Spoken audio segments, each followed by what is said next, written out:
Hello and welcome to the All 12 Signs video series for the Cancer full moon. This is happening on the 26th or the 27th of December, depending on where you live. I should be reading for Cancer and Gemini in this video. My name's Chloe. I work with card divination, astrology, and I channel energy through my body.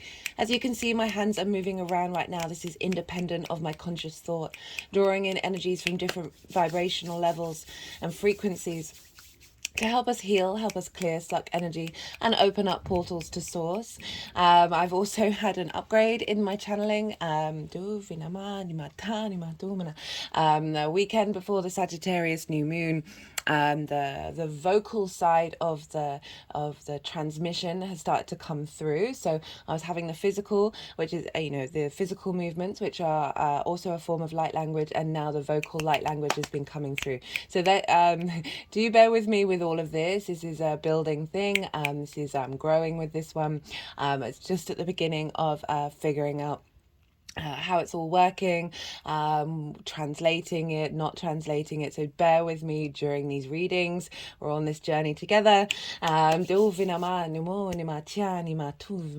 those of you who know your time of birth, I really recommend checking out the sign that falls in the first house. All the astrology will be as if, because for each sign I'm recording for, it's as if they're in the first house, so the astrology will link in closest with that. However, it doesn't invalidate you looking at any other part of your chart, perhaps where your sun or your moon are, as we're dealing with a lunation here. Just look to wherever that falls in your chart, look to the house that it's in, look to the themes of that house, and apply those themes to the messages that come through. It's all that information of whatever sign that is, with all in your natal chart. All that information is now moved to the first house, so take what resonates and leave what doesn't. Cancer rising. How you doing, Cancer? For those of you tapping into the Cancer energy and it doesn't fall in your first house in your natal chart, look to the house that it does fall in, look to those themes of the house and apply those themes to the messages that come through. It's as if that Cancer energy, with all the connotations of your natal chart, astrological points, celestial bodies, themes of house, all of that information has now moved to the first house. So take what resonates, leave what doesn't. Right, Cancer, this is a beautiful full moon. I've done a collective reading for this. For those of you who are new, hello and welcome. I'm probably going to be doing this in a lot of the signs just to sort of catch everybody up. I've mentioned it in the oracle reading for the Sagittarius new moon already, and in the Cancer full moon collective reading. I have recently had a upgrade in the channeling that I do. So before, a lot of the channeling was through the body. I've been told that I had blocks and that things would be activated, right? So there was only like my vessel's very open, but there was only like one open way of it coming out. I channel in lots of other ways, but the vocal side of it was blocked, and that got activated the weekend before the Sagittarius new moon, and I'm still working with it. So the reason why I'm bringing this up is because there's likely to be some light language be spoken throughout. Sometimes there will be words that want to get translated with it. Other times it's just a resonance that is helping activate codes within you.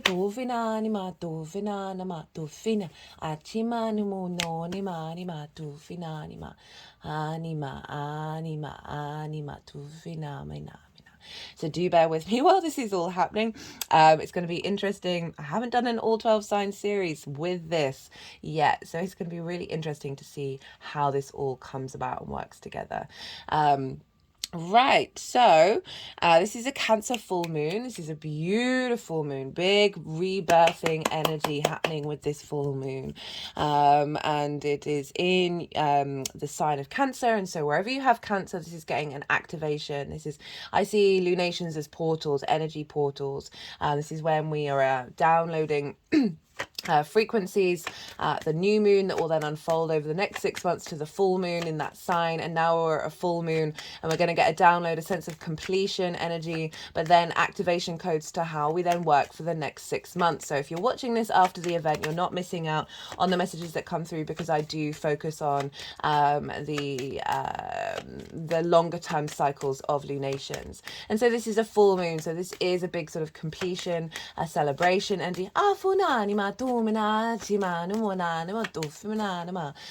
This can also bring out some shadow work that needs to be looked at over the next 6 months. But it's beautiful. It's happening like I think a week after, couple of days after Christmas Day, a week after the winter solstice. That was it, and a little bit before New Year. So we've got this very soothing, very yin full moon happening for us, the last lunation of the year, in the sign of Cancer. I'm pulling cards for 3 piles. The first pile is the lead up to this full moon. So everything that you've been working on since the new moon in Cancer that we had during Cancer season, any seeds that you've been planted, intentions and things you've been working through, there's going to be an element of a nod to the work that you've done and a completion to that, and then an elevation of the energy that you've been working on, moving forward. This can also be a time. So the first pile is the journey that you've been going on since that new moon, right? What you've been uncovering, what's been coming up, and how you've been working with that energy. And then the second pile is the energy for the moon itself. This big full moon, as I said, is going to work with 6-month cycles. So this is an energetic download that will then unfold over the next 6 months. It may relate to something that's going on around the full moon itself. That can also be at play, but I do like to focus on the longer term cycles. The third pile is for how all of this energy is going to manifest moving forwards, right? So what's the shape of the outcome that we're tapping into here. So those are the 3 piles that I'm pulling for you, and now let's have a think about this full moon in that sign. Okay, so it's the end of a cycle but the beginning of a new one, with what you've learned from the previous cycle happening in the sign of Cancer. Now for Cancer rising, so this is happening in your first house. This is a big full moon in your first house. I often find with full moons, you want to look to where the sun is to help. You'll get clues from wherever the sun is of the journey that you've been on and the releases that are happening. So I'm always reminded of how I had a full moon. I'm a Leo rising, had a full moon in the sign of Leo last year, so the sun was in Aquarius, which is the 7th house, which it will be for you with Capricorn coming up with this full moon.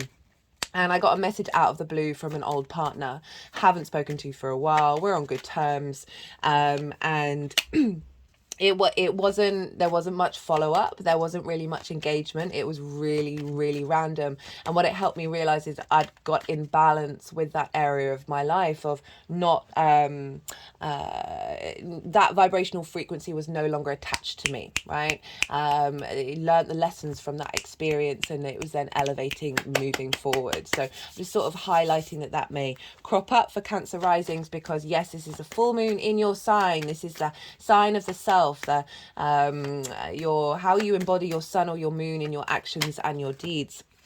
And it's often how other people see you, because they see the lens in which you operate out in the world rather than that internal space of the sun or the moon. This is your body, your vitality, your appearance, your sense of self.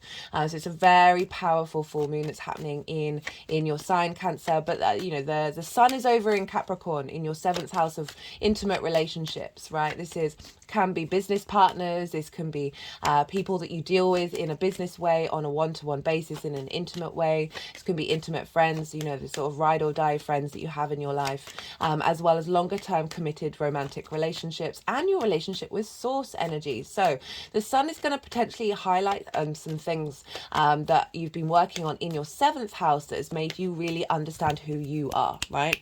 So we always want with oppositions to bring them into balance and understand the mirror effect of the other, right? What can we glean from our relationship dynamics that help us understand ourselves more? And there's very much full moons in the first house can bring about that sense of a deepening of understanding of those two things together, and are really allowing you to reconnect back to your essence. and not having it be diminished by the outside world, while also still bringing in vibrational frequencies of harmony. This moon is so beautiful. It's very yin. There's a lot of earth and water with the outer planets and the sun and the moon, and essentially it's forming a cradle. The astrological aspects are forming what is in a cradle, and we're being rebirthed with this full moon. The message that sort of came through I've done a collective reading, so it's not very long actually. If you want to go and check that out, where I talk about the astrology of this moon in way more detail, of sort of the general collective message that's come through with that. And it really was a sort of a sense of feeling complete, right? Before the birth, there's an acknowledgement of something that's come to an ending, right? That cycle in the womb is finished, is complete, and now you're beginning a new one. But it is acknowledging you are whole, you are complete in the moment before the rebirth. And that with this sense of I'm complete, right? And complete in your emotional state. Cancer is the first water sign. It's the personal water sign. It's linked into the moon. It can often be linked into the home. Very sensitive, very intuitive, very desire to share emotion and understand the emotions of others and interact with one another. Now, we've got this sense of feeling complete in your emotional body. So often we get triggered and we get oversensitive to our connection to other people. And I found on my own practice and witnessing that of others and facilitating others, that the more that we're in emotional control of ourselves, it's not about not feeling those emotions, but acknowledging the pathways in which those emotions have walked in order to get there. And there's often lots of nuances, there's complexities, there's trauma and trigger responses that when we're more centered and complete within ourselves, a lot of those things fall away. And that's really what felt the energy that was coming through when I was doing the collective reading. This is allowing us to be at peace with our emotional state, as if we've completed certain emotional frequencies and we're now adding depth to it. We're bringing in we're activating new emotional connection. It's an acknowledgement that you are always home. There's an element of bringing in safety within your emotional body. There's then allowing you to then interact with other people with a greater sense of strength within yourself, and also awareness of the sensitivities and the nuances in which we all communicate with one another. The sort of key message that came through with this is we're going to have, whether we're conscious of it or not, a higher vibrational understanding of the emotional entanglement that we create on a personal level. And sort of sometimes we can take things personally by what's someone else's emotional state, when in fact it's got absolutely nothing to do with us, but we're being triggered from our experience of that estate in previous relationship dynamics or parental figures or whatever it is that makes us feel unsteady. What I really feel what's coming through is a steadiness and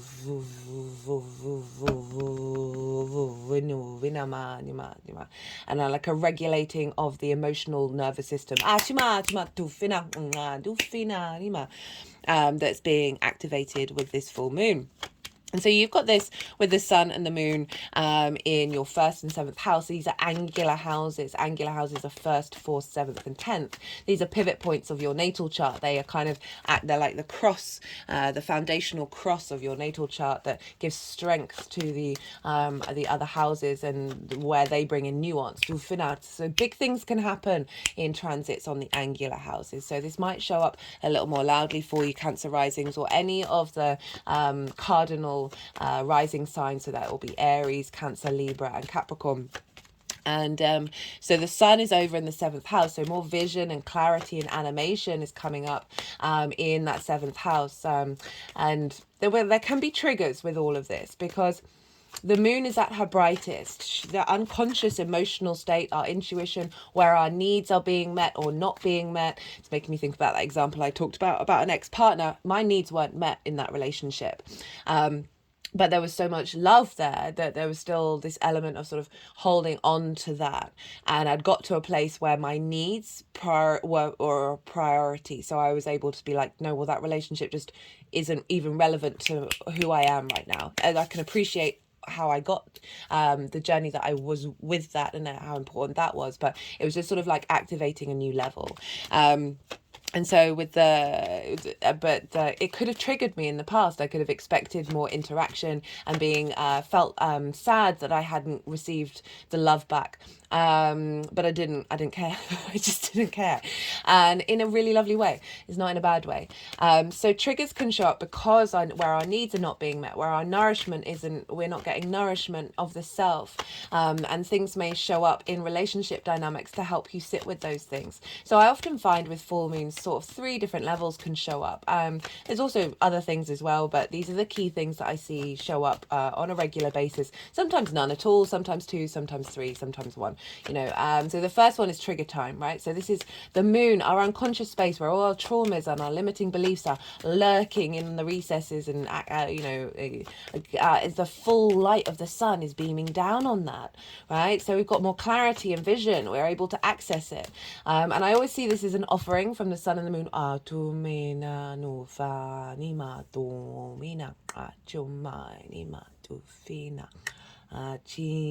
An offering from them of being like, hey, there's this thing in your unconscious that you may not have come across, you may not have got to for maybe a year, maybe 2, maybe 5, maybe a decade, and the lunations act as a easily accessible portal for them to offer up these things for us to then be in observance of. So you may get triggered in certain dynamics only to help you release it, to see what's showing up, and see how you need to unfold that within your own evolutionary journey. The second thing is often situations show up that are linked into past traumas, past limiting beliefs, past situations that would have really upset you or frustrated you, but you've been doing the work, you've been figuring it out. And so often we do that in the mental sphere, rather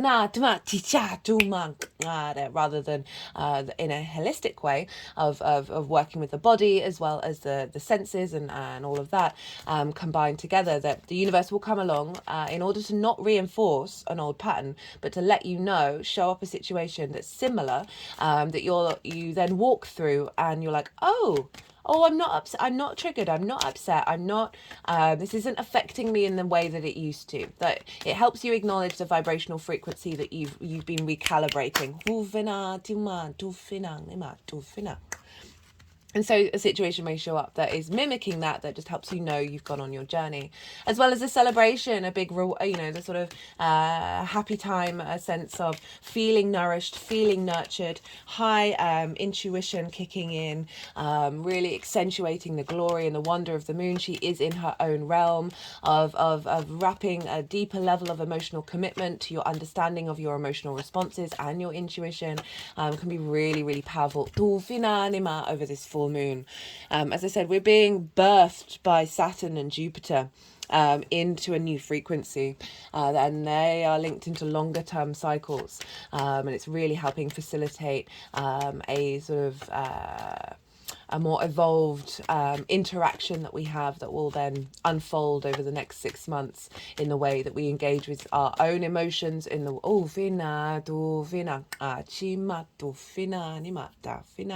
and those of other people. And there's an element of so much soothing came through with that full moon reading. It was really quite beautiful, the energy that I was tapping into. It felt like we were being very held by Mother Earth, held by the stability of the earth and the cool soothing waters, in order to soothe as I said, our emotional nervous system. Right, so let's have a look about what's going on. So the moon is in her own sign, so she's not beholden to anybody. So the prominence of the first house is going to be really loud for you Cancer risings, because she's not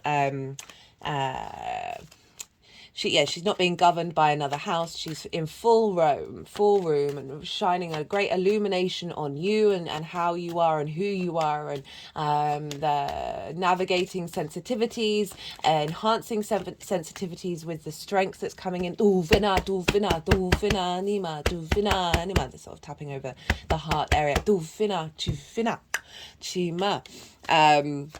And it is, but we are going to be looking to where Saturn is, because Saturn is ruling the sun. And so the vision and the clarity, that conscious mind, the purpose and the will of the sun is influencing the moon by that opposition. And Saturn rules Capricorn. So we want to look to where Saturn is to have an understanding of what's flavoring the sun in this duality of luminaries. And Saturn's over in your 9th house of how you see yourself in the world, the perspectives, your morals, your ethics, your philosophies, the big questionings, the big whys, and how you map yourself in society, in the world, in the universe, and a deeper understanding of your place here on the earth. Uvina pufina cha chuma tufa tufa anima. And so Saturn is helping bring about a sense of authority, bring about a sense of dedication to your deeper philosophies, and wanting you to put them into practice, wanting you to walk your talk, wanting you to tap into your legacy. And then that's all feeding into your one-to-one relationship. So this is bringing some alignment with the journey that your soul is making. And the perspectives it's able to broaden, right, and tap into different frequencies. To help you on your walk, help you on your path. And this is all feeding into your 7th house of those relationship dynamics that are very important to you, right? And it covers all sorts, right? And so it's allowing a new alignment, a completion, a sense of being held, and upgrade of those relationship dynamics. And finding the clarity and being able to see and have a inspiration to walk that purpose and find that energy. And that can be in the relationships that you already have, of bringing those to the forefront. As well as could be an understanding that certain relationship dynamics, just your soul contracts are up and you're both going on your merry way. As much as that can be very difficult, there are many souls for collaboration out there in the world, right? And with the beauty and wonder of exploring others. And sharing, and it's a wonderful thing. So this is also, so Saturn is being impacted by Jupiter, because Saturn is over in Pisces, which is ruled by Jupiter. And so we want to look to where Jupiter is, and Jupiter for you is in your 11th house of hopes and dreams, friends, groups and alliances, reaping the benefits from your 10th house. So Jupiter's influence is feeding into Saturn, that's then feeding into this moon. And Jupiter is in its favorite house. Jupiter loves being in the 11th house and is helping. It's still retrograde though, guys, just bear in mind. Jupiter won't go direct until either the 30th or the 31st of December. And then any kind of restrictions and limitations you may have felt around abundance, a sense of wisdom, a sense of knowing, of being able to connect to opportunities, of being able to find a bit of luck in your life. You may have gone really inward, dealing with some limitations, and really got a deeper understanding of who you are, but it's more of an internal space, an internal vessel that Jupiter has been working on with this retrograde, a questioning of things, but that is bringing such strength for the direct motion. So, but at the time of this moon, Jupiter is still retrograde. And so it is feeding this inner wisdom of your hopes and your dreams. And the kind of soul family, soul frequency that you're aligning to. And recognition from your 10th house.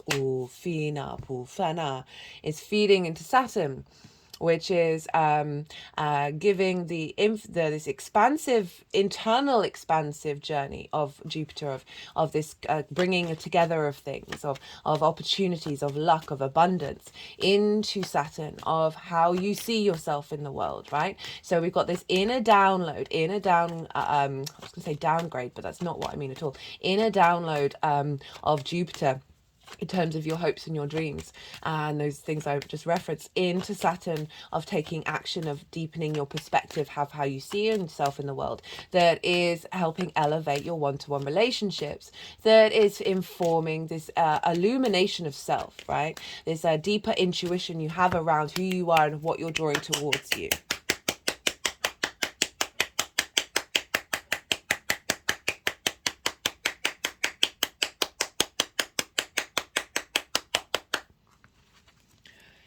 And then Jupiter is in Taurus. So Taurus is ruled by Venus. So we want to go and look to where Venus. And Venus is over in your 5th house. This is the sign of Scorpio. So she's in a fellow water sign. So we've got kind of like by sign, we've got like a grand water trine here with Saturn in Pisces, Venus in Scorpio, and the moon in Cancer.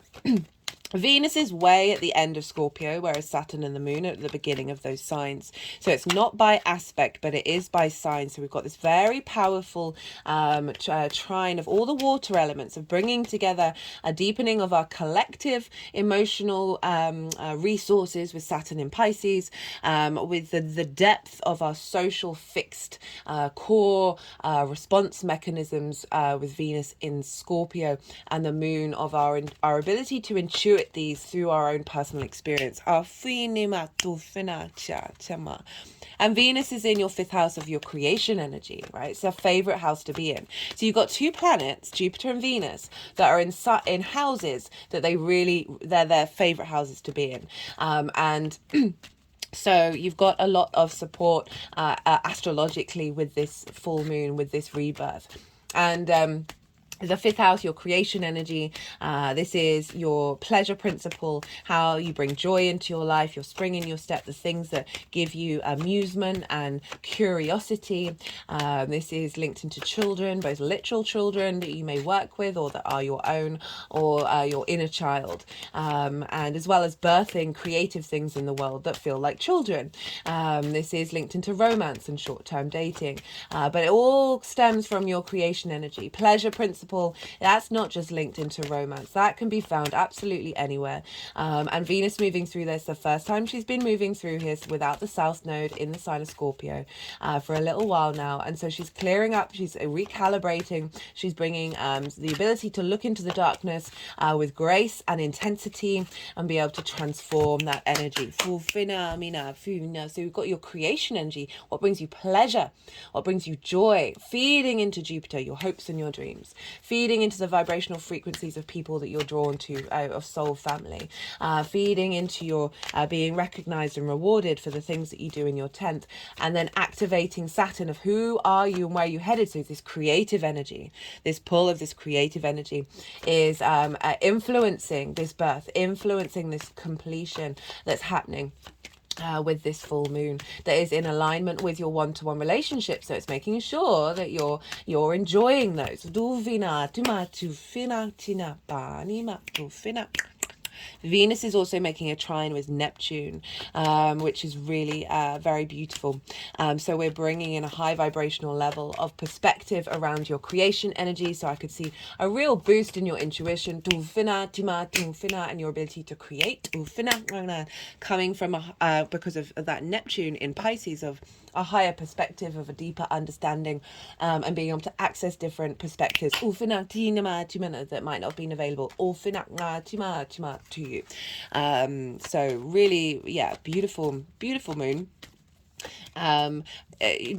Arguably Venus is in Mars's sign, so we want to look to where Mars is, and Mars is in the sign of Sagittarius, which is about how you work, right? Work, health and routines, and that's ruled by Jupiter, so we then link back to Jupiter. So we've got a little bit of a feedback loop, and what I like about the fact that Mars is then also influencing Venus is it's making sure that this birth of you and how this relates to how you interact on a one-to-one basis is in relation to a healthy working process, right?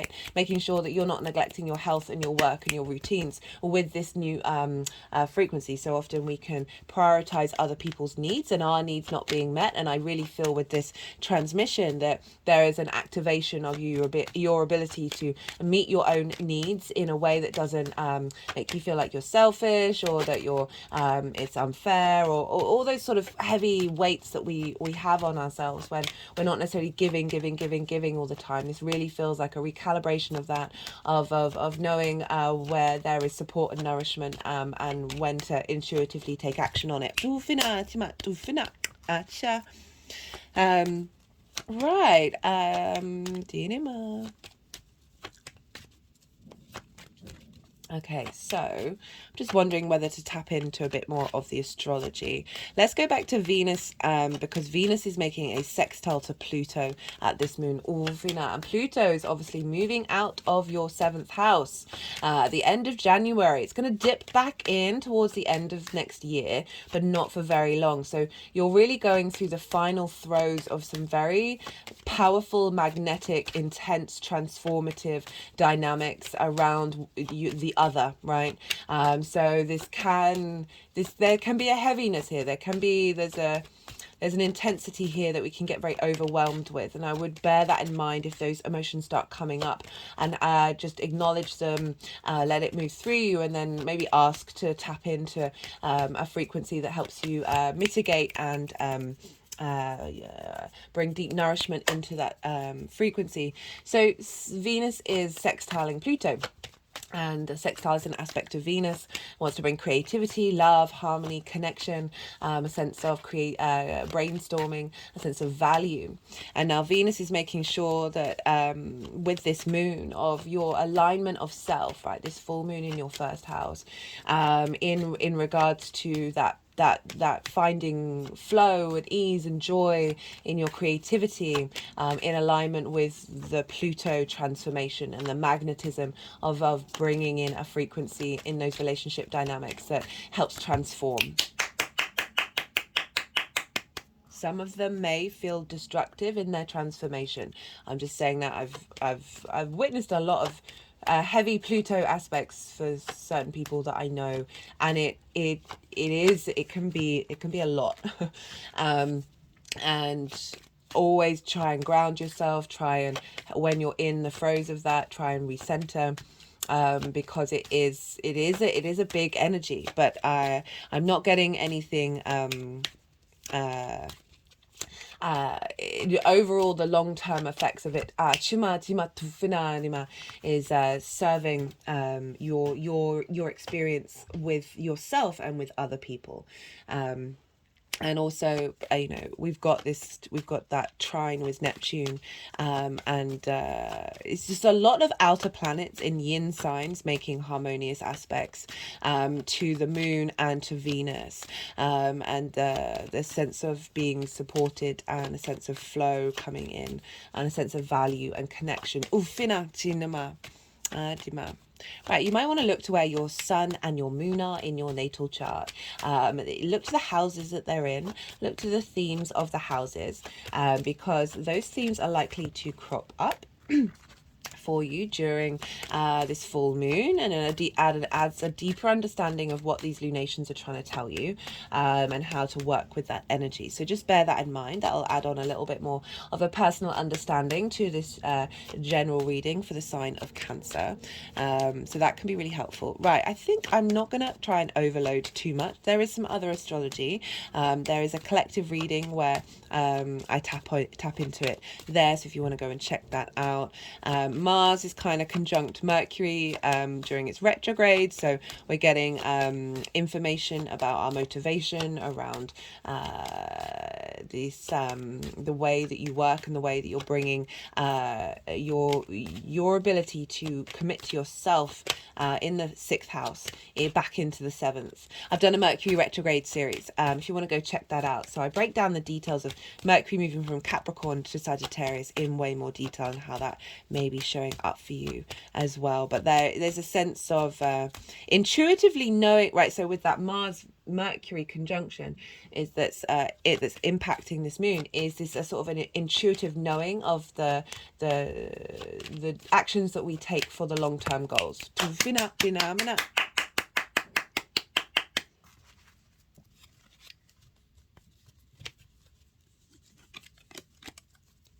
Okay, I'm going to go quiet. So we've had the yang a day action side of the reading. Okay, they just put the deck down, which means all the cards that wanted to come out have come out. Had all the stimulation, all the go, all the activation energy, all the extrovert, and now we're going to have a little bit of yin, night, rest and digest phase. So I'm going to go quiet and soften my mind, let the energies move through me. They may want to move the cards around do some energy work, and then they'll put them into the 3 piles, and I'll come back round and I'll bring the tarot into the astrology. I call you to do the same. Just soften your mind. You've had a lot of information thrown at you. Just let it all digest into your unconscious, and then see what intuitive hits come up. You may be feeling it in the lead up to this full moon. We often always do, which is over the Christmas phase. So there's a lot going to be some dynamics around intimate friends and relationship dynamics that maybe then coming to a head around the full moon. All right, so dufina dufina nima nimufana ifuni mata mata ifuni manima dufina etufina etufina nima tufa acha ma onama. Yeah. Well, I'm used to saying I'll go quiet, but now with the voice activation of the light language, that's not. I need to stop saying that. Ufina ma tufina na tufana na na ma na ma no fina ma no na no na no na no na no na no na tima tufina ma to ma na ni ma ani ma ni ma no mi na chima. Ufina pumina tanima tanima tanima tanima tanima tufina tufina tufina chati tufina hu vina vupa achima ufina manima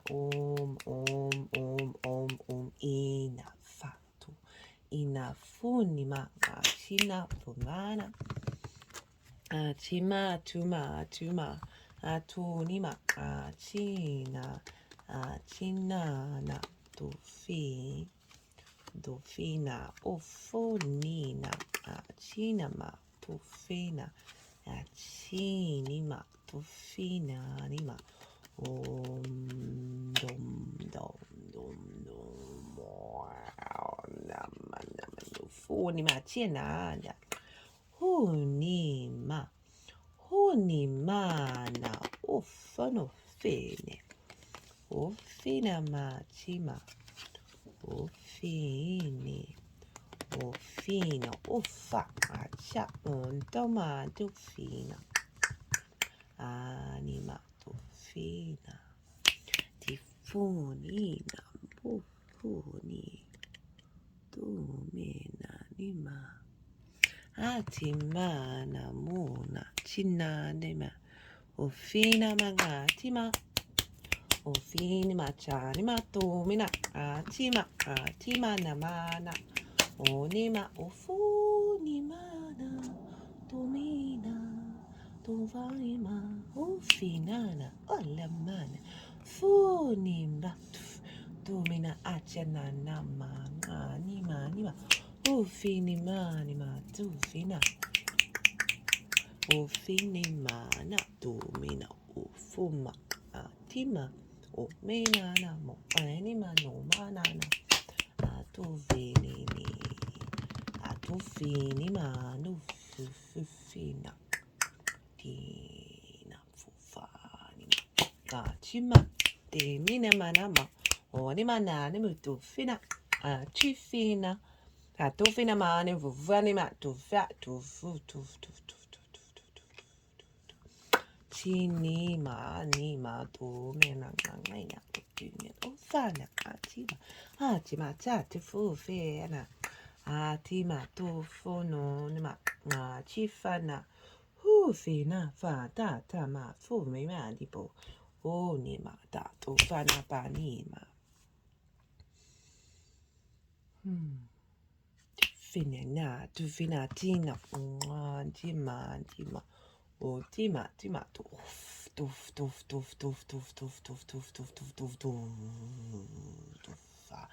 tufunima chachita tufa achofa oma atoma atima atama atoma oma tumina tina acha ma tumina achima achumana ma no fana achima tofila tina tofina tofine mani ma tofina achama tofa Right, okay, Cancer, what we've got here. So this is for the lead up to this full moon.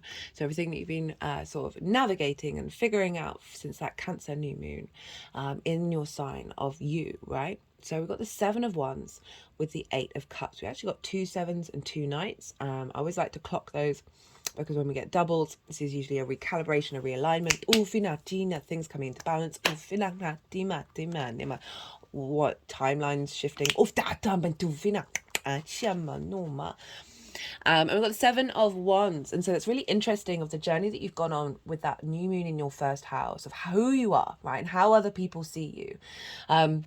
And so this figure has something of value. They're on the cliff, which represents they have the higher ground. They have the advantage. And so often we forget that we inherently have that within us.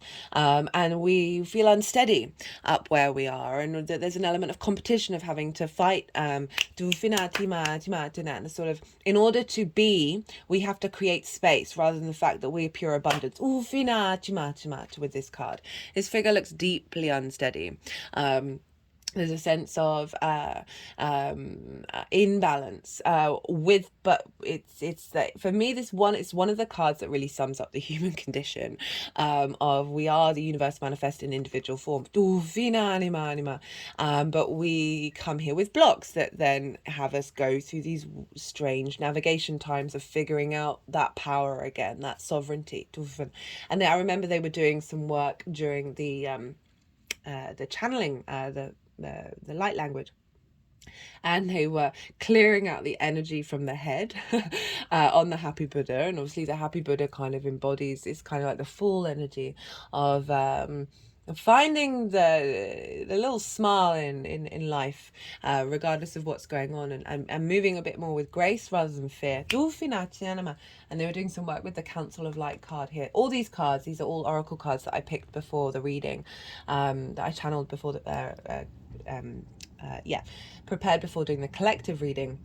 And the message was so very closely linked in to what came through in the collective reading. I will be doing a separate oracle reading after I've done this all 12 signs series, if you want to go and check that out when that message comes through. But they were doing a lot of clearing of this energy and helping rebalance this because this is it's a great card. It acknowledges what you've been working on is of value, right? That you've been getting yourself to a position of being in the higher ground, and understanding yourself and how you embody yourself. But there's obviously been an element of then navigating, well, how is that reflected in the outside world, and am I letting that diminish that? Am I letting the outside world diminish me? We've also got the 8 of Cups. So I like this combination of these cards, because the 8 of Cups acknowledges walking away from structures and systems that feel comfortable but are inherently not part of your longer term journey, right? Can be limiting. And it takes great courage to leave these comfortable situations. And regulars, I talk about how our love language that we learn from a very early age, the limiting responses, the trauma responses that we learn, then are so ingrained in our unconscious space that these feel very comfortable to us, even if they may be aspects of neglect and not truly what it is that we want and how we want to embody. So this card is acknowledging moving away from that. So this is all saying sort of an elevation of self. And so this figure is climbing a mountain in order to get that higher perspective, which is funny considering we've got Saturn up in the sign of Pisces, of helping you figure out your place in the world. And at the time of the new moon in Cancer, Saturn was in Pisces. So there's this link. I think this is Saturn in Pisces card. You're with Saturn being in Pisces. I've done several series on that. There's been a recent one where it's gone direct, and I've done that. So if you want to go check that out, Saturn in the 9th is really giving you like the backbone to understand who you are. And having the confidence to be able to potentially go into isolation, remove yourself from certain frequencies or literal situations, or figuring out, okay, that's how I used to behave and that's not really working for me anymore, and then navigating that cycle. There's an eclipse as well, and the eclipses are happening squaring your Cancer energy, right? And they're going to be doing so for the next 18 months or so. And that's a big manifestation, big manifestation of transformation with the squaring to your ascendant. So you're going to see a lot of changes with that cycle.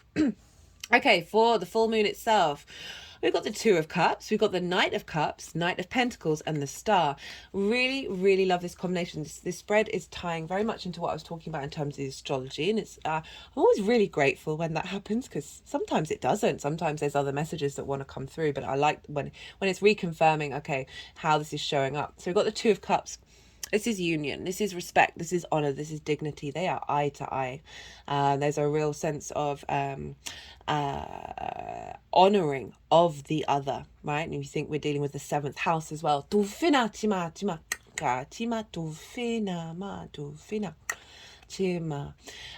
this is the masculine and feminine spirit all in alignment. So if we take it, if we're not thinking about other people and we think about you, we see the caduceus. This represents the kundalini energy that reconnects us with our divinity, and the caduceus, which is a symbol for healing. It's used for doctors and pharmacists and all of that. Mercury had this. I think there were some other gods who Mercury may have nabbed it off of, but Mercury is seen to hold that.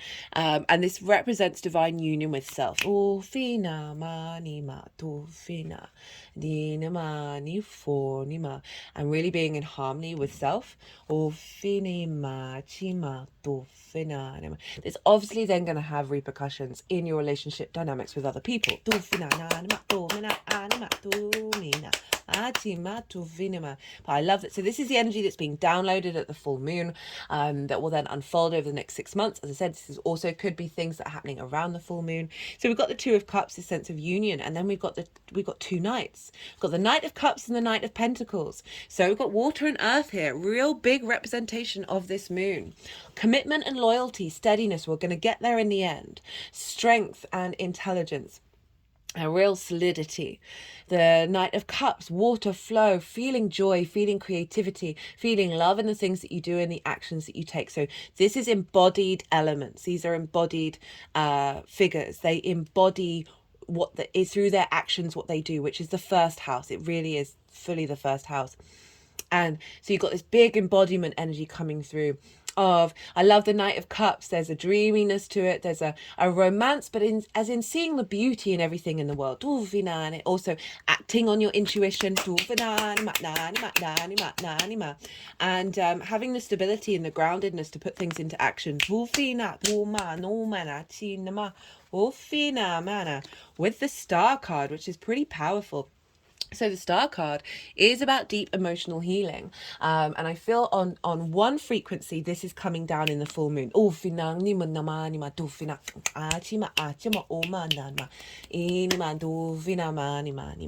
the Star is very uniquely herself. She's unclothed, right? She's free of masks as much as she can be in this 3D physical plane. And she is tending to her needs. From a galactic sense and an earth sense. So this feels like a binding to help you understand your own star energy and act on it. And it is about hopes and dreams. So this energy coming through of this union, and you'll be able to embody this of you, a hope and a dream of embodying even more your authentic self.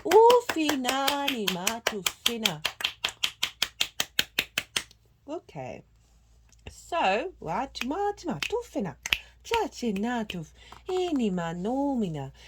imbalance. So the animal card is really prominent in this oracle spread of being in balance with that mammalian body, right? And the reptilian body within us. That this moon feels like it's soothing those aspects. So we're more in alignment with all the senses that we have. From the different journeys in order to get to the human being have gone on. As well as drawing in the frequency of the galactic energy of that higher perspective in alignment with this new alignment in our physical wrestle. To last the test of time. Capricorn. Right, so how this energy is manifesting moving forward. We've got the Hierophant. This is Taurus. We've got the Seven of Cups. We've got two sevens, as I said earlier. And we've got the Three of Cups. So lots of cup energy coming through for you, Cancer. So we're moving from the Eight of Cups of having gone on a journey, understanding of self, and then trying to mitigate who you are within the context of your embodiment of self. Are you in fear? Are you in abundance? Are you both, right? We can hold space for all of those things. Then we've got a sense of union, a sense of real knowing within yourself, and an ability to commit to your emotional nourishment. We've got the Hierophant. This is about commitment of self. This is about being your own guru. Having gone on the journey, having learned the lessons, figured out some answers as much as we possibly can. Obviously, everything's always up for debate, but finding the keys. I really wanted to focus on the keys. Having the keys to unlock a part of you. There's a sense of maturity. There's a sense of stability with the Hierophant. It's linked into book religion. It's linked into the Pope. The sense of authority of yourself. With the Seven of Cups, which I love, right? So this is very much hoping and dreaming. This is the exploring and being curious of new dynamics coming in. For me, I see this as the channeling card. All the possibility. We are all channelers. We're all healers. We're all intuitives. We're all on our own journey as well, of when and where and if and how. We understand when it's happening, if it's happening, all of those things, because channeling isn't just the light language. It's so many different things. And this is I'm getting a very playful energy from this. So we've got the commitment of who you are, and then your ability to explore. What I'm getting is high vibrational frequencies of your soul's journey, right? And having play in shifting and changing and seeing what that feels like, and then allowing things to move through you, and just overall just bringing in this sense of the element of magic and fantasy. Downgrade. I keep wanting to say downgrading. I wonder what that's about, because I don't think it's what we might interpret that means. But a real sense of, rather than so this is walking away from, so this can also be like there's an element of addictions, of not being able to make up your mind, being brain fog. There's some heavy energies with that Seven of Pentacles, but it's come after the Eight of moving away from those things, moving away from limiting beliefs in your unconscious mind that have blocked you, and now you're accessing those that are here to help you flourish. And it's come with the Three of Cups, which is such a beautiful card. This is about union. This is about being in flow, and there's a sense of abundance and drawing towards you like-minded people who appreciate you and your embodiment of self, as well as I am also getting a real sense of you being in flow with your intuition, with your physical needs, with all the different aspects of self, and then it all coming together in the vessel, in flow, in an abundant state.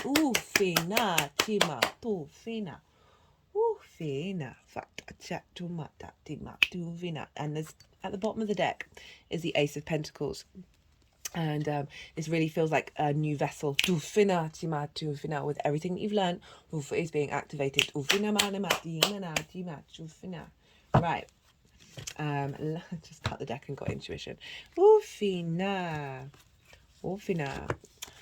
So cut the deck with the First Light Tarot. This is the Devil, trapped, loss of freedom, fear, ruthlessness. And I feel like that was an important card to come out. This is also Capricorn energy. So any of those difficult sensations and responses we have on a one-to-one basis,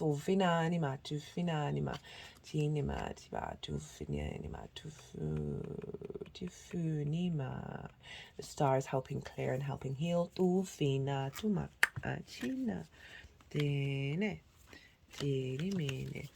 And now I've got cut the deck again, and we've got the Judgment card. This is results, decisions, outlook, finality. This is also it's like a resurrection. It's a raising up. It's an ascension of your outlook. Perhaps of certain situations that may have been very clouded. You're going to be able to have a stronger ability to see things clearly. And the work that you've been doing is there's a climax, there's a culmination, right? There's the end is not that it will then end, but certainly an acknowledgement and a recognition of the and the ability to see the work that you've done. And perhaps represented out in the 3D world.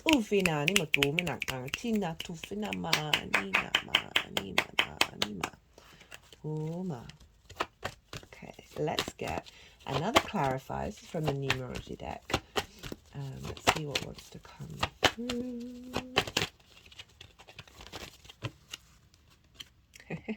They're really wanting me to cut the deck at the moment, but I'm so used to looking for jumpers. We've got love, and red rebirth. Ufa tu mina chima tu ma na tu fina tu ni chima tu fufana chana bene mini bene bene. Okay, I'm going to leave it at that for you, Cancer. This is 55 minutes.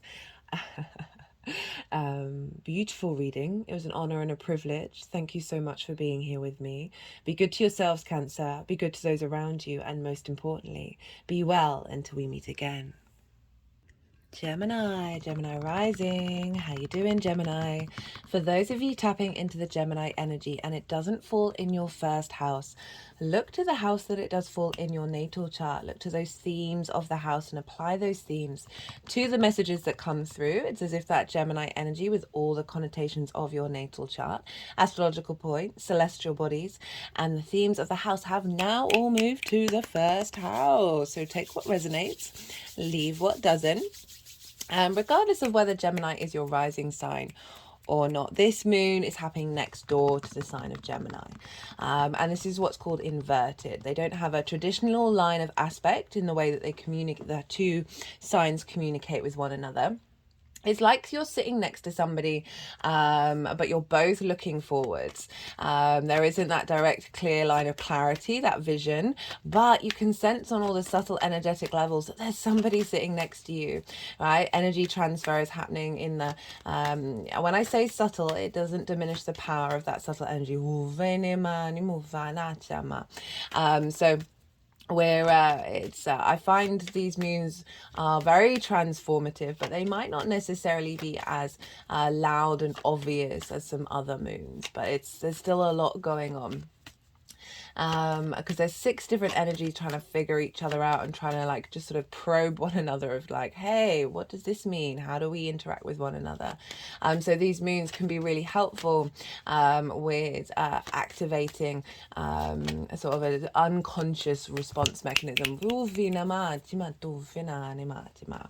Right, so I'm pulling cards for 3 piles. The first pile is for the lead up to this full moon, and that's from the new moon that we had in Cancer during Cancer season. So over the last 6 months, what sort of journey you've been on. The second pile is the energy of the moon itself, and so this is a big full moon. This can represent a completion and elevation. I work with 6-month cycles in terms of lunations. That's like the priority that I focus on.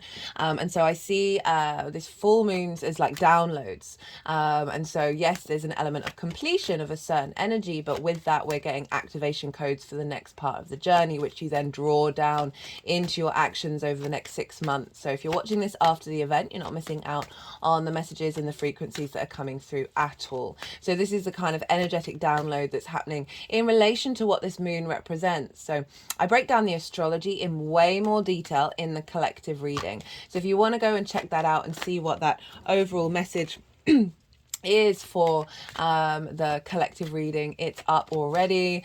And so I break down the astrology, pull some tarot cards. There's also loads of oracle cards here as well. I always pull them before I do the collective reading, or before I start a transit series. I will be doing a separate oracle reading after that I've finished this series. And the message is very clear. We're being birthed into the world, right?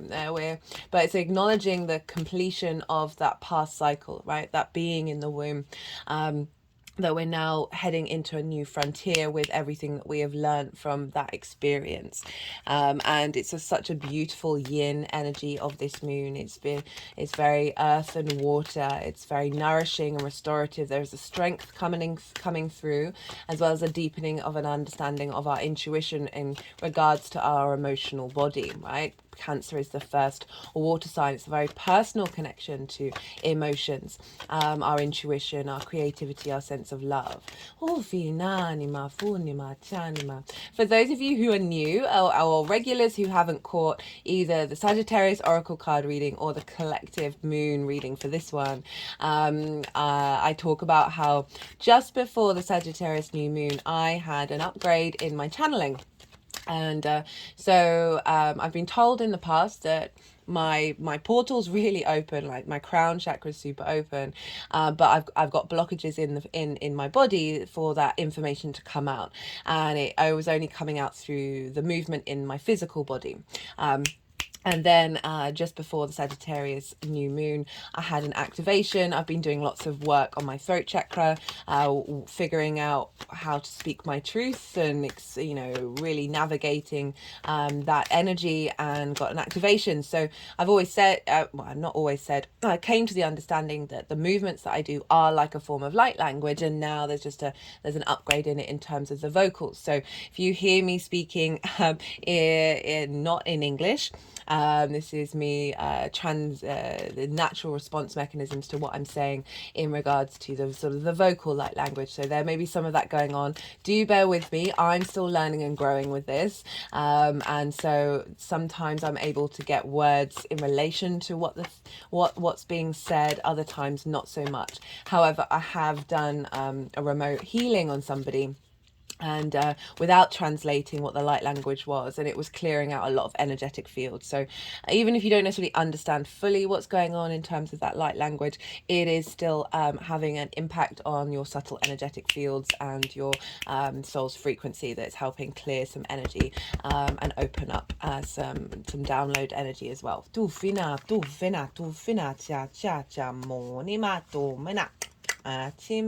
Very interestingly, I cut the deck before coming to do your reading, and it was the Justice card that then wanted to go at the bottom of the deck. So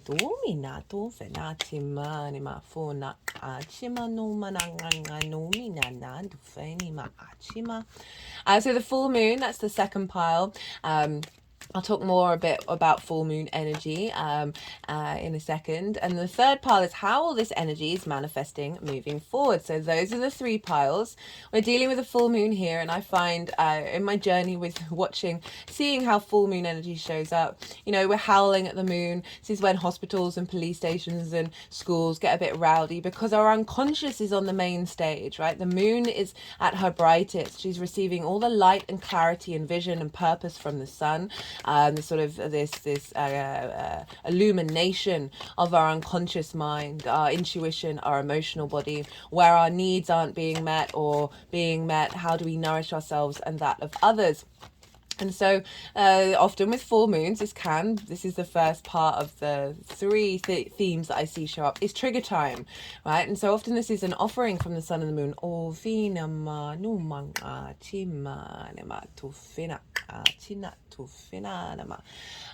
Of highlighting something that's in your unconscious mind that may have taken you forever to get to, and it's just gone, hey, here's a little trigger in order to then sit with it and work with it, and do the shadow work that we need to do.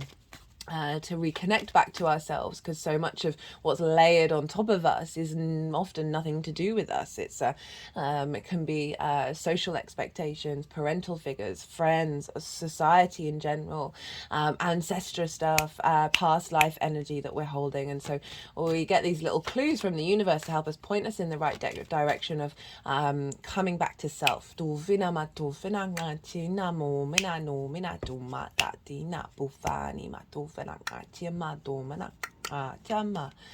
And then the second thing is a situation may show up that is similar to a trigger response, a trauma response, a limiting belief that may have previously ingrained in your unconscious mind and felt deep things around. And you may have been doing the work on something.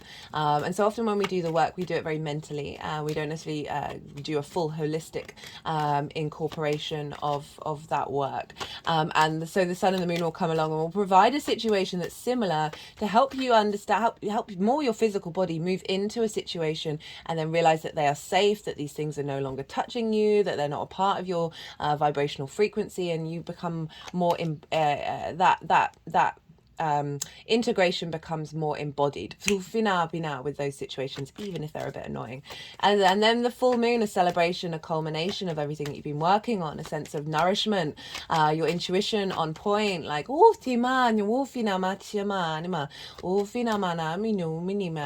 needs being met, and highlighting how those needs will be met in the future.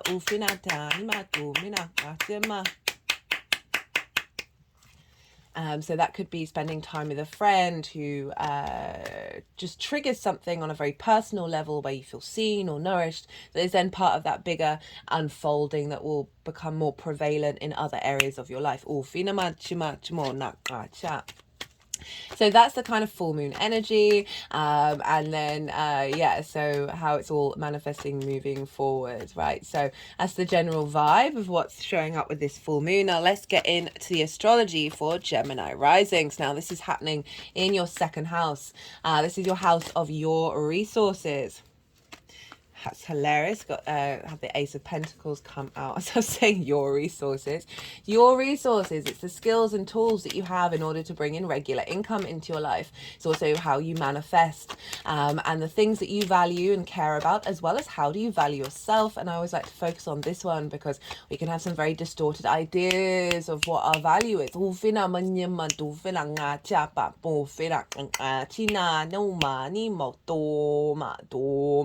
Doma, doma, doma, doma, doma, tima, tu fina chapa, tu fina pa, chima, tu fana, ufa, ufa, ufina ma, tuma, achana.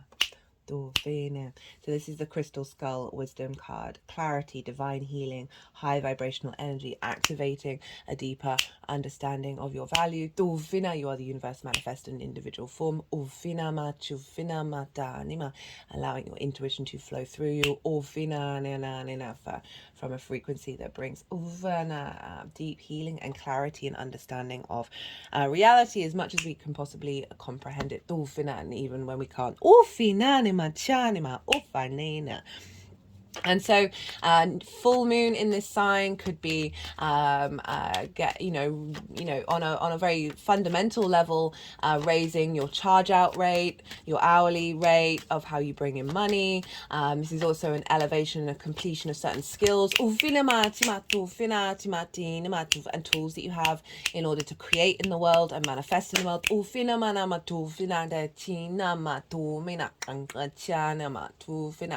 And again, a completion of a certain cycle in how you value yourself. The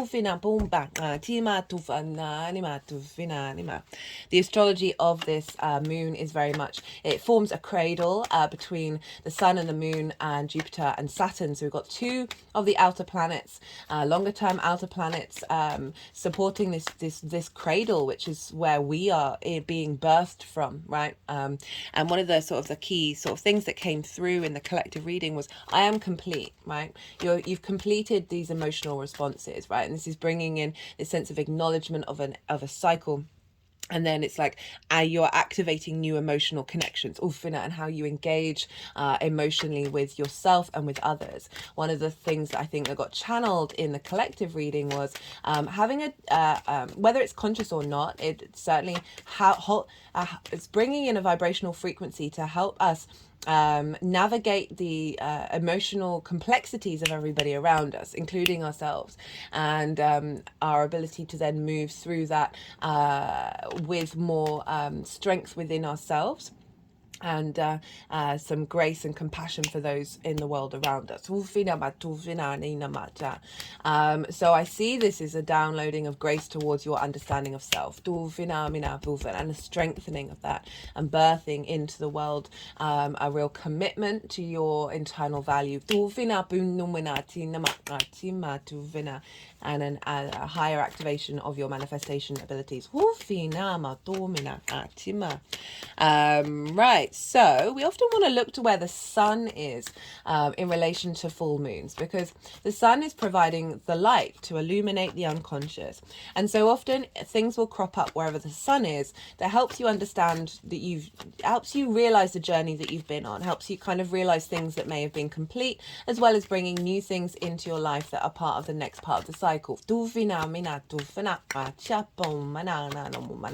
And it's in the sign of Capricorn, and Capricorn for you, Gemini risings, is in your 8th house. This is the outside world's resources. This can often be like big chunks of money, commissions, bonuses, so it might be for some of you getting, I mean, it's very appropriately timed. Bonuses around the work and the tools that you have and how you work and the value of that, or activating a frequency to draw that in. It's also linked into like mortgages and loans and inheritance, so it's kind of like big money, and also dealing with the money of the outside world.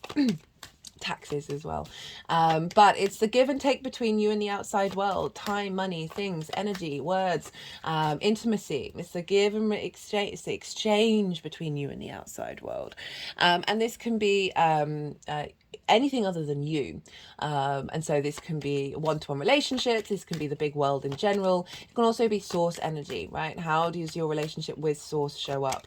It's a very magical house. I always mention how Edgar Cayce, a very famous psychic, had a stellium in the 8th house of being able to, there's a give and exchange between the information that he was getting from source, right? And not necessarily the bigger outside world, but certainly the beyond the world itself and into the other solar systems and the universe. And so the sun being here, there may be things that old situations that show up that may have had you from the outside world, right? And the exchange that you have, and whether you give too much or take too much, or whatever it is, that there may be an old exchange that shows up to let you know that may have previously damaged your sense of value, and that may show up during this full moon to let you know, oh no, that's not touching you anymore.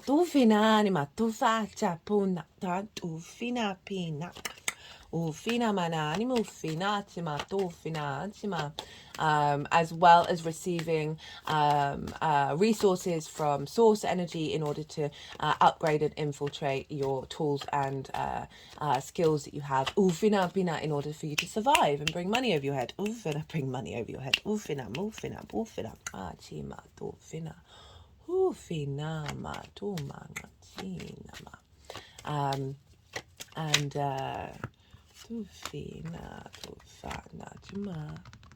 So we want to look to where Saturn is, because Saturn, so the moon is in her own sign, so she's not being governed by anyone. It's very powerfully about that sign and about that house for you. But the sun is being ruled by Saturn, so we want to look to where Saturn is to see what influence that sun is bringing in. And Saturn is over in your 10th house of your career, your life purpose, how the big outside world sees you, your reputation. And Saturn is strengthening your authority around that, may provide limitations and restrictions. I've done lots of Saturn transit series, go check them out in Pisces, to get an understanding about what Saturn is doing, particularly for you Gemini risings, because this is happening on an angular house, which is angular houses are 1st, 4th, 7th and 10th, so this is a big pivot point in your life cycle. And Saturn can bring restrictions, responsibilities, a sense of heaviness, a sense of questioning your own authority in regards to where you're headed and what you're doing. But it really is getting you in alignment with being able to commit and put the work in, and walk your talk and walk with integrity, which then helps you get to your legacy. So we've got this sense of Saturn making sure this alignment of this the outside world's resources in relation to your legacy, and and how you value yourself are being influencing that sun, and therefore influencing the moon. And Saturn is in Pisces, which is ruled by Jupiter, so we want to look to where Jupiter is. Jupiter for you is in your 12th house, your hidden house, your house of mysteries. This is really helping you do a deep dive into your unconscious mind, where there can be anxiety, grief, depression, isolation, as well as the magic of your soul. Jupiter's been retrograde for a while. It's going to go direct after this moon. It's still going to be retrograde at the time of this moon. And when Jupiter's retrograde, we're questioning things more. We're tests of faith, but we're creating stronger internal sense of knowing with that questioning. And so Jupiter is, we can have a lot of limiting beliefs around how we value ourselves and what we expect and how we step up for relationship dynamics and what we get, what we're prepared to give and we're prepared to take, and all of those sorts of things. And Jupiter is helping bring that into alignment, of clearing in your unconscious mind any blocks around that.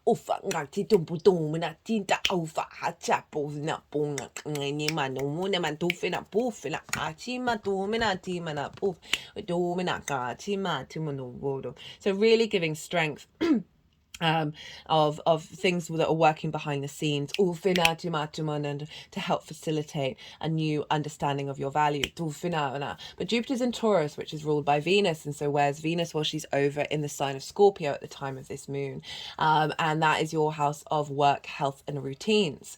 So this is all kind of tying in, because Venus is then influencing Jupiter of making sure, well, we want to feel good, we want to find joy, find love, find a sense of harmony and grace in the way that we work, in the way that we take care of ourselves, the way that we enforce routines. And so often that can be neglected if we don't value ourselves. So Venus is in a very empowering, independent energy right now, and she really wants us to transform and be confident in that transformation. That's then feeding back into Jupiter, which is impacting our unconscious mind, that's then activating our strengths of power that we're having cultivated in the 10th. There's an alignment with this new frequency coming in.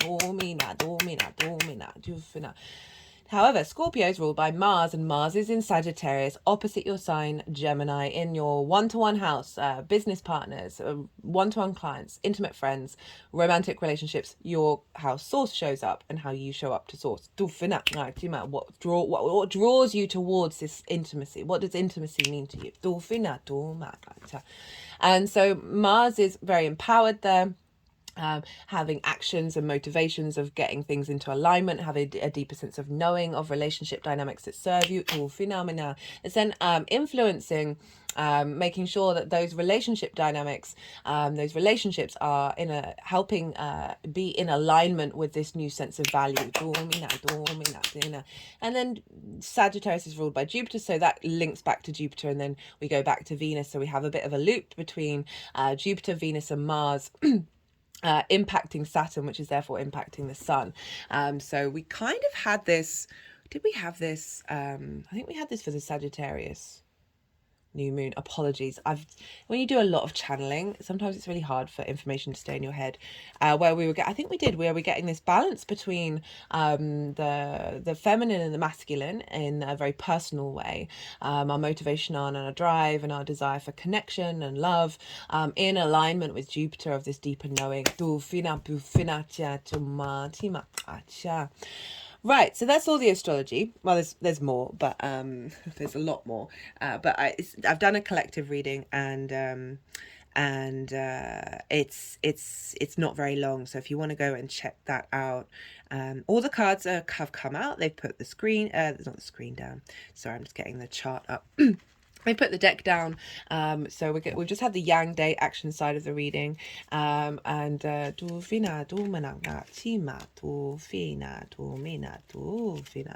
okay, they're cutting the deck, getting some more cards out. We just had the Yang Day action side of the reading, and all the stimulation, all the go, all the extrovert, and now we're going to have the yin, a bit of yin night, rest and digest. This is a very yin moon. We're being very held and nourished with this moon. And so now I'm going to go quiet and soften my mind, let the energies move through me. They're going to do some energetic work. They'll move the cards around. There'll be some light language. And then they'll put the cards back into the 3 piles and they'll bring back the tarot into the astrology. I call you to soften your mind as well. Just let it all settle. Oh, that reminds me. Check out where your sun and your moon are in your natal chart, and the themes of the houses that they're in, because those themes are likely to crop up in relation to what's showing up for you on a personal level in regards to this moon. But yeah, soften your mind. You've had loads of information. Let it all settle into your unconscious. Don't try and overthink it. Don't try and force anything. And see what your intuitive hits are saying to you. Obviously, we feel the full moon in the lead up to it as well as afterwards. So regardless of when you're watching it, just see what kind of clues come up, because we often get clues about what's being released and what's being activated.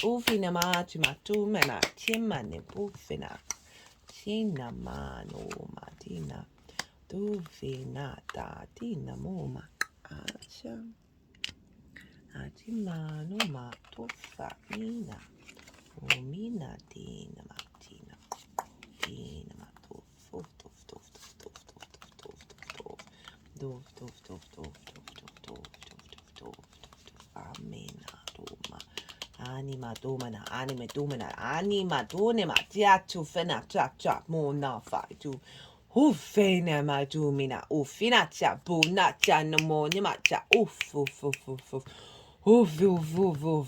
na mona cha china china achina matuma achima omanana monima tanima ufi odima nana mumne achina matufa cha tufana achima tumina achima no mena tumina achima Ufinima chimatu finati matu mata.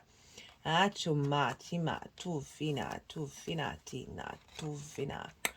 Tu fina tu finata anima. Tu mina tu fina. Chama tu fina. Tu fini minu fancia nemona. Atuma atima tu fanga atima tu mena anemo do mena tu fa na ma tu fina ufina mina na numba tina ngoma ta tu mana atima no mo ne mata mano mana atima atima do fina atima tu fina atina mana mano mena tina o fina tu mana so I just cut the deck as they pulled that card. Ufina ba tu fa ufina tu vina chima no mena tu mani na nema tu ma tu mena tina ta na tu menina umina na dima tu fa chima Ufina ba atuma tima takma atina matina omina domina ufat inya bifine nemani ina mo nema dof ang atina ma ufina adup anina mona umani ma domina. You've also got 2 6s and 2 aces. Okay, so for the lead up to this full moon, we've got the 3 of Swords. They did a lot of energetic work with that one. Page of Wands crossed by the 6 of Swords. So 3 of Swords, this isn't just about romance. This is about anything that may have impacted your heart's frequency. Dufina. So if we're thinking about how you value yourself, how you connect to your skills and your resources, right? Your confidence in your ability to manifest. This card is not surprising. This is a heavy card that we have so many blockages. And Jupiter was also in your 12th house at the time of the new moon in the new moon in Cancer, as well as Saturn being in the Pisces. So we've got very similar frequencies of what was instigated showing up at the new moon, showing up at the full moon. So this is saying that whether these are events that happened since that new moon, or events that are linked into past events that have helped provide clues for you to tend to these wounds and clear these out. Because we've got the Page of Wands, which for me, when that came out and wanted to go with that card, I was like, you've been getting messages, you've been having the desire to communicate in a different way and have a different understanding. Pages are kind of novice energy. They're very excitable. They've just started this new adventure, and they want to share it. They want to share messages. They want to bring in an exploration. They're very curious. And this is linked into fire, our passions, our drives, our creativity, our independence of self. There's an element of momentum and movement with fire. That I just feel that things in your environment, things and your own journey and the outside world has been reflecting back to you new pathways, and helping support you clear out this energy. Even if there may have been some situations that have been quite difficult. Got it with the Six of Swords. Now, Six is a very protected energy. Right? This is acknowledging that you've gone through this transitory stage in the mental sphere, right? Of connecting, because it's got a lot of swords here, of the mental sphere, of figuring out, okay, no, what works for my brain in order to bring it peace. We see here you've got the choppy waters. That's acknowledging that you've come from a difficult time, and you're being guided into this new landscape where there is more peace, where there's more clarity, there's stillness. Most figures, they're taking 6 things with them. They may have a million more things, but you don't always need to take with you what worked, or not necessarily worked, what you've had before. So these are things that are truly important. These are the core fundamentals of how to engage with information, how to think and bring constructs into this new landscape for you to then thrive, right? You're not going to take with you the stuff that's not going to be necessary. So there's something inherent about the clarity of your intuition in this shift and change that's being activated for you to know what you're taking, the importance of what you're taking with you, and how that's going to support you.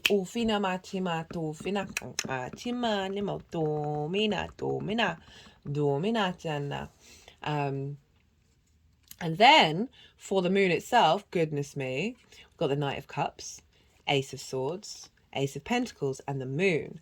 Now, before the moon decided to show up, for me, this was like you embodying your intuition, right? Your moon rules your second house. Intuition and fluidity and tapping into flow and feeling emotionally safe are really good things to cultivate for the second house. It's very nourishment. It's very sort of mother energy, like the skills that you have in order to provide nourishment. Ulfina and sustenance. Ulfina nomina tinema.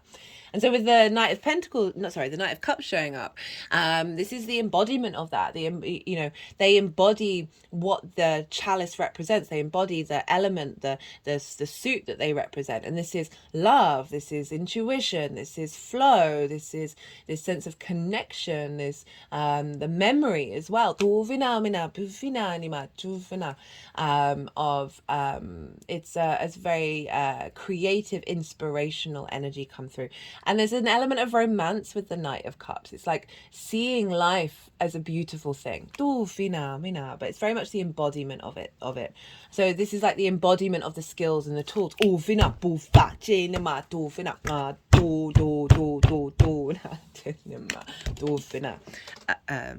I don't know what just fell off. Something did. Anyway. The embodiment of that, right? That's the energy that's coming in, and it's coming in with the Ace of Swords and the Ace of Pentacles. So this is really acknowledging oh God, I just want to go back to this because this is a far cry away from the Three of Swords, right? This feels like those swords, they may still be there. There may be still remnants that need to sort of dissolve, but it very much feels like a release. They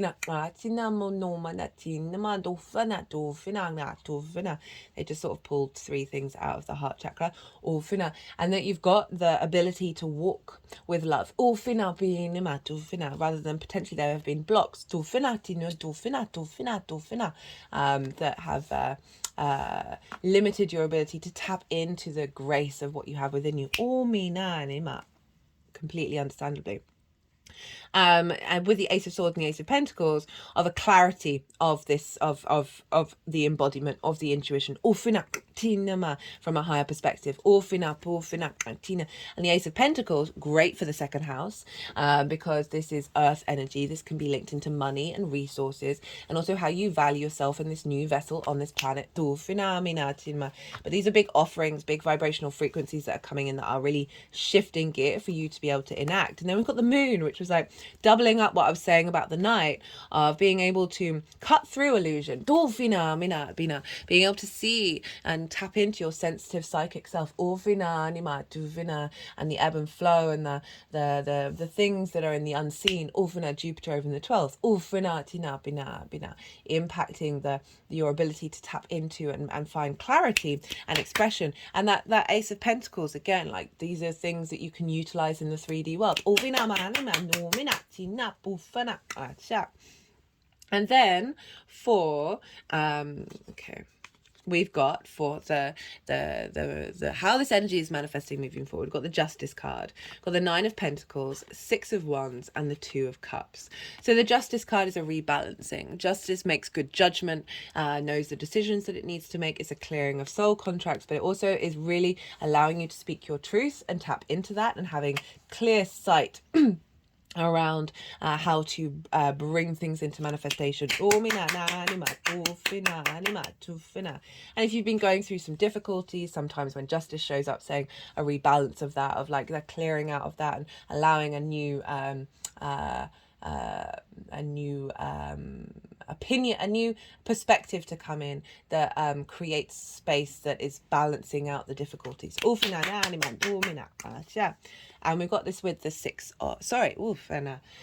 the 9 of Pentacles. This is very independent energy, great for the second house. This figure knows what they need to do in order to serve them in the long term and create this abundance. So it's a great card to show up for the second house, because you really want that in the second house. You want to be able to know instinctively what's going to serve you and commit to that, rather than getting distracted, right? Of knowing that there are steps to take in order to get to the main goal, rather than worrying that you haven't got there yet, right? This figure is very much able to keep, doing those things on a day-to-day, putting things into practice, and then with the knowing that you are creating a sense of safety, and balance within yourself. We got it with the 6 of Wands. So before the 2 of Cups showed up, would have wanted to, so we've got this mirroring of 6-6 with the moon in the middle.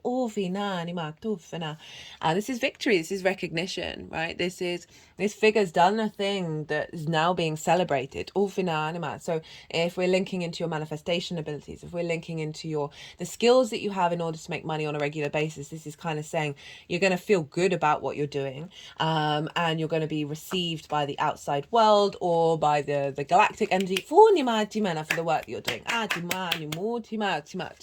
So great for the second house, and with that 6th, that 8th house sun of the outside world's resources, of being able to be in flow with that.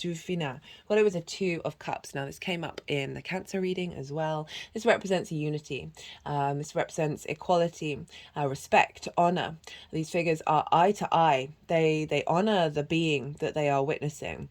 This is about the masculine, the feminine, and spirit all coming into union with one another to create deep healing. All phenomena, because we have the caduceus here, which is a symbol of deep healing.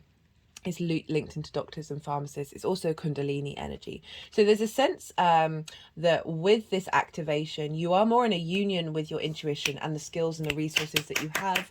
You have a deeper sense of value and understanding of who you are. That's in alignment rather than distortion.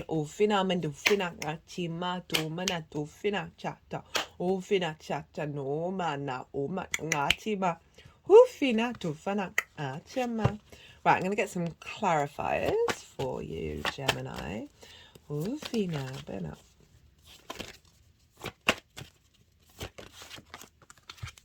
We've got diversity, blending, right? So a blending of your skills and your resources.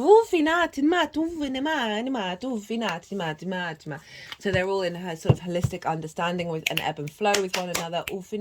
Not having some, say, fight other, take up too much space, or not give space enough for others to develop. This is allowing a lot more space to come in. For you to play and embody. I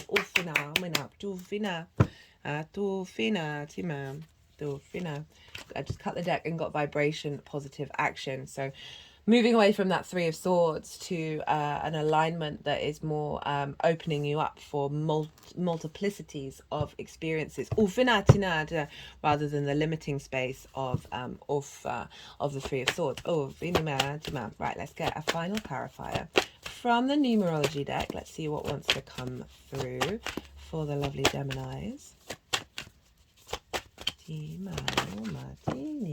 Got love partnership now.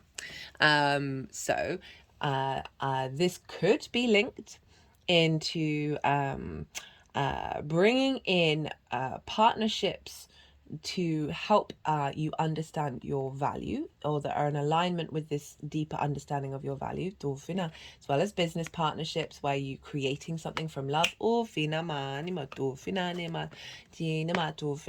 generally, the main thing I feel is you're in love with yourself in the best possible way. And the more that we see that love, that desire to nourish and be curious with ourselves, we are moving away from fear. We're moving away from scarcity, or worry that we might get something wrong. Because when you truly love yourself, there's play within that journey rather than fear.